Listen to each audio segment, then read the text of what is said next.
Now, plenty of us are frustrated by the antics at the national broadcaster, green left propaganda at our expense and all the rest of it. Former Howard Government Communications Minister Richard Alston says we need a detailed inquiry into the ABC now. And so does Queensland Coalition Senator James McGrath, who has outlined a three-point plan to fix Auntie in the Senate. He joined me a little earlier.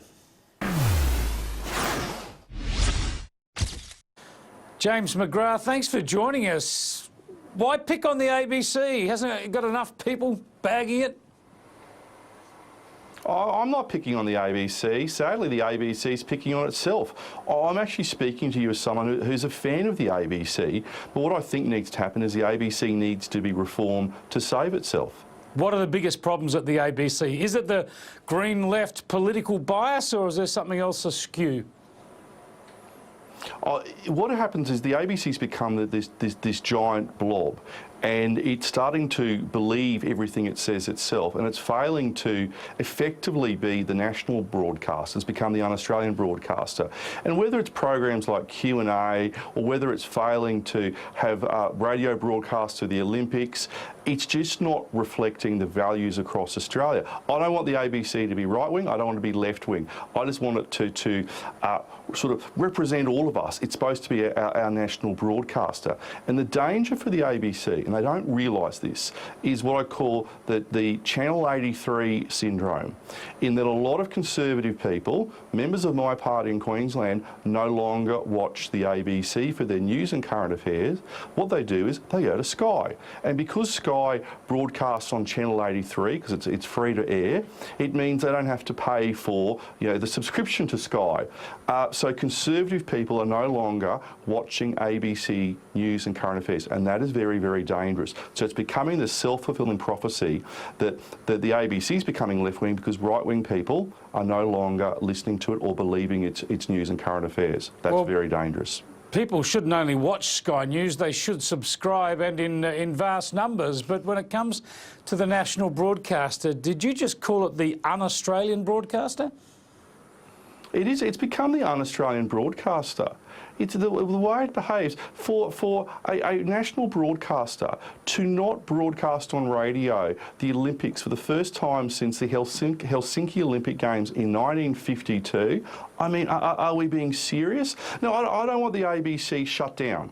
And I'm going to come out of the cupboard and confess that I do love and like the ABC, but it needs to be reformed. And that's why I have a three-point plan to save the ABC. And the first is that, and it reiterates a lot of what actually Richard Alston has said, the former communications minister. You've got this massive property portfolio, especially in Brisbane, Sydney and Melbourne. The ABC property portfolio is worth over $500 million. Get them out of their inner city suburbs. I used a phrase the other day in the chamber calling them latte lickers. But get them out of those inner city ghettos and get them out into the suburbs. You've also got to have a review of a full review of the charter of the ABC and the ABC Act, possibly with a view to looking at having advertising on the ABC. We've got advertising on SBS. And the third point, this goes into this green left blob or blancmange that the ABC's become. It's the recruitment of their staff. Now, I don't want to have a rule where 1 in 10 members of the ABC staff have to be a member of the IPA or the LNP or whatever. I want the staff of the ABC to actually not have political views that come across on their programming, whether they're producers or those who are presenters. I want them to reflect that broad, wonderful diaspora or whatever it is that is Australian political thought. But I want them to be objective. I don't want them to be objective through the subjective lens of this green left paradigm that has become the ABC. And the recruitment of people, apart from David Spears, and I don't know how David votes. I don't care how he votes. I just know he bashes us politicians up all equally, and then the same with you, Chris. You bash us all up. But David is the exception to the rule in terms of recent appointments at the ABC, because the rest of them all lean to the left. David is straight down the middle, and that's what we want from the ABC. Well, an ABC that is objective, that is fair. To be fair, I think I could find some other journalists at the ABC who are objective, but the problem is, of course, when you do so much current affairs and reporting and analysis and opinion, some political aspects do come into it, especially the way you choose your targets and your programs. And I agree with you, it's overwhelmingly green left at the ABC, so you can't expect to have a whole organisation filled with political eunuchs, but they've got to at least have some ideological diversity. And at the moment, as you say, it is all one way.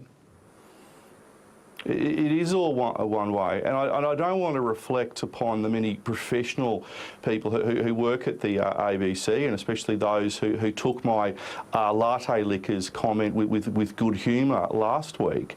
You know, there are some very good people there. The ABC is a good, solid institution, which sadly has got this political left-wing, herpes that is running through the organisation, and that is sad for the ABC, and that's why it needs to be reformed to save itself. Because what I fear is that the management and probably the board don't realise is that the ABC it's getting out of tune with how Australia thinks and what's happening out there in the suburbs, and that's why shifting the headquarters, that's why opening up their recruitment process. This is all about trying to help the ABC. It's not about trying to punish it.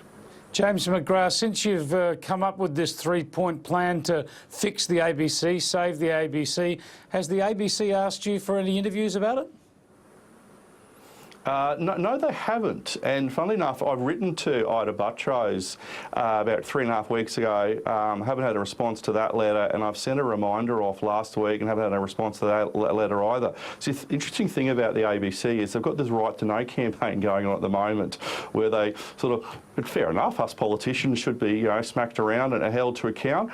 But it looks like the ABC itself doesn't want to be held to account by the Parliament. Now, I should give you you and your viewers a heads up. In the Senate tomorrow, we'll have a what's called a notice of motion that is asking for the ABC, and it's being moved by myself, to review its decision to not broadcast the from a radio perspective the Olympic Games from Helsinki. There'd be a lot of support for that, no doubt.